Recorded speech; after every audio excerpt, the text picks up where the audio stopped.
자, 인권은 어떤 과정을 통해서 발전해 왔을까? 자, 인권의 역사에서 쉽진 않았겠죠.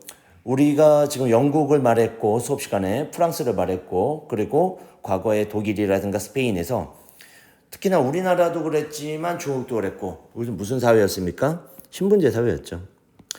신분제 사회에서 기득권을 가진 집단이라고 하죠. 보통은 서양에서는 기득권층이라는 얘기를 많이 합니다. 자, 가진 자가 가진 권력을 내놓는다는 게 절대 쉽지는 않을 겁니다. 그런데 우리가 이렇게 인권이 발전한 과정에서 뭐가 가장 중요하다 했습니까? 우리가 계몽사상이다 이렇게 얘기를 했죠. 인간의 이한, 인간의 이성에 의한 계몽사상, 그리고 또 르네상스가 가져왔고, 과거에는 종교에 의해서 모든 것들이 움직였죠. 근데 계몽사상에 의해서 인간에 의해서 할 수 있다는 것을 퍼지게 된 거죠. 이런 부분에서 사람들이 절대 왕권에 대해서 생각을 많이 하게 됩니다.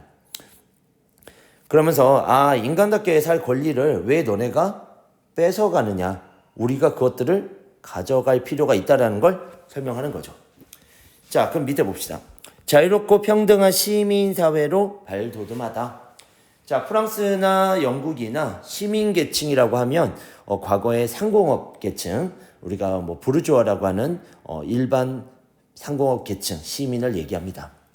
우리나라에서 말하는 조선시대처럼 그냥 일반 평민이 아니고 배운 것도 있고 문물도 여러 군데서 받아들였기 때문에 상당히 많은 돈을 내고 세금을 내고 있지만 또 생각도 많이 가지고 있는 게 시민계층이었다 이렇게 생각하면 됩니다. 대다수의 사람들은 왕과 소수의 귀족에게 부당한 억압과 차별을 받으며 생활하는 것은 당연하다 생각했다.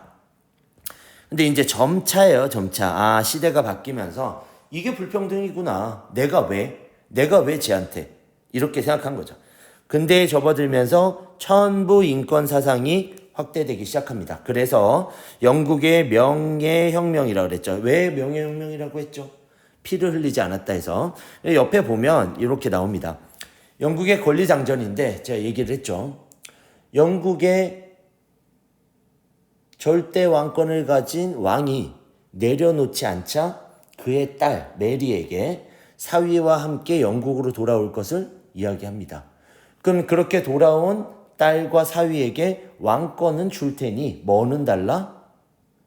권리장전을 통해 의회 중심의 입헌군주제를 하게 해달라는 서류를 작성하는데 그게 권리장전입니다.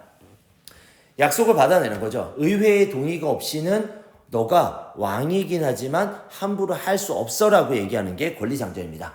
여기서부터 시작했던 게 인권의 발달일지도 모르겠다. 자, 그럼 여기서부터 발달한 영국의 명예혁명에서부터 미국의 독립혁명, 프랑스 혁명으로 이어진다. 자, 미국의 독립혁명은 제가 무엇을 얘기했죠? 미국이 영국의 청교도 세력과 그다음에 범죄자 그리고 다양한 국가들의 이민자들로 구성된 이질적 집단입니다. 영국의 지배를 받는 거에 당연하다고 생각할 리가 없어요. 구성 자체가 영국인으로 전부 된 게 아니기 때문에 난 더 이상 너랑 못하겠어, 헤어져야겠어 이렇게 얘기하죠.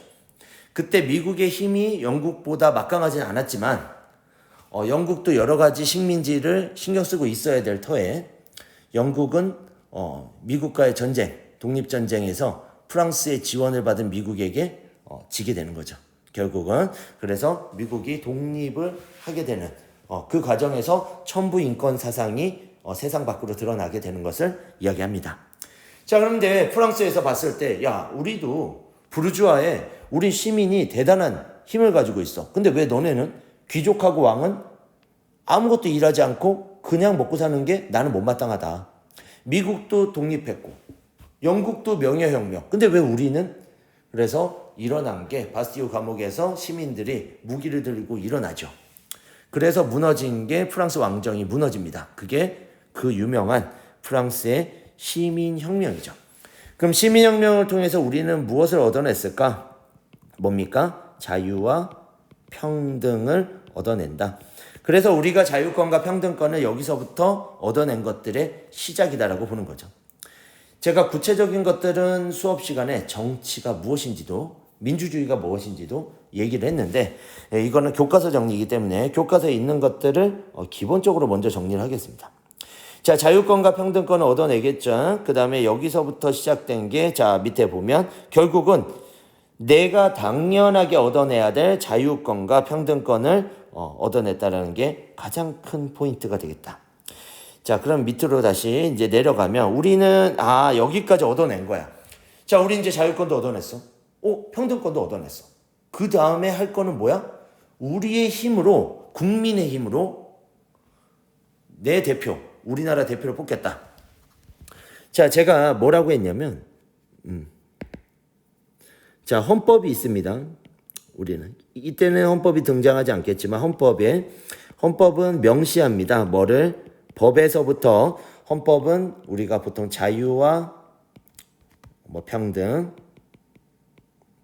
그리고 우리가 뭐를? 기본권을 보장한다. 자, 법에 의해서 보장합니다. 이렇게. 그래서 우리가 우린 법치주의 국가잖아요. 법치주의 국가에서 무엇을 보장하기 위해? 민주주의다. 이렇게. 자, 민주주의는 제가 뭐라 그랬습니까? 한 사람이나 소수가 아닌 다수의 민중에 의한 지배. 그래서 우리가 이렇게 얘기를 했죠. 데모스라 그랬죠. 데모스는 민중이라고 얘기를 했고. 자, 크라토스라 그랬으니까 크라토스는 권력 혹은 뭡니까? 지배 이렇게 들어. 자, 그럼 결국은 뭐냐면 민중에 의한 지배인데 한 사람이나 소수에 의한 게 아니고 다수에 의한 거. 이게 민주주의죠. 이 민주주의를 어디서 끌어옵니까? 참정권에서부터 끌어올 수 있다 이렇게 보는 거죠. 사람들이 위에 앞에서 보면 그래 너 자유 보장해 줄게. 평등 보장해 줄게. 이때는 산업혁명이 시작되면서 자유방임주의 시대입니다. 자, 자유방임주의는 뭐냐면 소극적 정부죠. 소극적. 국가가 많은 거를 기여하지 않을게. 너네 경쟁력을 위해서 스스로 움직여. 이렇게 얘기하는 거예요. 이 소극적 정부일 때, 자, 민주주의의 발판을 닦게 되는 건데, 자, 닦게 됐을 때, 아까 민중이 안 나왔군요, 여기. 화면이 조금 아래로 돼서, 데모스는 민중입니다. 자, 그랬을 때 자유롭고 평등한 대우를 해주겠다고 했는데, 모든 사람이 받지 못했다는 게 가장 큰 겁니다. 모든 사람이 하는 것들이 아니었다. 그래서 직업, 재산, 성별에 따라서 선거에 참여할 권리를, 참정권을 행사할 수 없었다는 걸 얘기하는 거죠. 그래서 결국은 일어납니다. 노동자와 농민, 여성이 일어나는데 노동자가 일어났을 때 영국의 차티스트 운동은 뭐냐면 차트를 가지고 나 선거권을 달라고 운동을 했다 해서 우리는 차티스트 운동이라고 얘기를 하고요. 여성의 참정권 운동을 계속적으로 벌인 결과 20세기 이후에는 참정권을 모두 받게 되었다. 자, 자유권과 평등권, 그 다음에 다시 우리가 민중에 의한 지배, 민주주의를 실현하기 위해서 참정권의 획득까지를 오늘 설명을 했습니다. 이 다음 시간에는 사회권과 우리가 연대권에 대한 것들을 이어서 설명하겠습니다. 여기 마칠게요.